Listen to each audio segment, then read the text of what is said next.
Hi, I'm Rainey with Finance Strategists. In this lesson, we're going to cover Escrow is a process by which two parties engaging in a transaction employ the use of an agreed-upon independent third party to hold the assets being moved until the obligations of both parties have been fulfilled. This is often used in cases where there is uncertainty that one or more parties may be unable to meet their obligations under the contract. Buy-in contexts in which escrow is a common service are real estate, mergers and acquisitions, large banking and internet transactions, and the acquiring of intellectual property.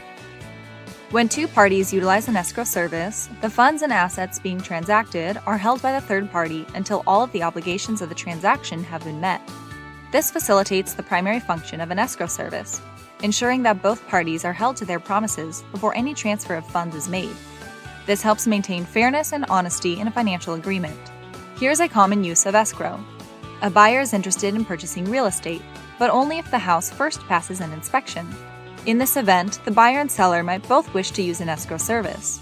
The buyer places the funds in escrow, assuring the seller that they can close the purchase.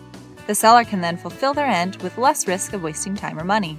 After the home clears the inspection and any other stipulations, the third party releases the escrow funds to the seller and the buyer receives the deed to the home.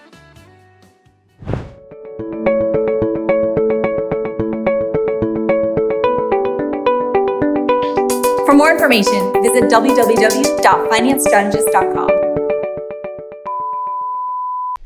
Finance Strategists, strategies for your future.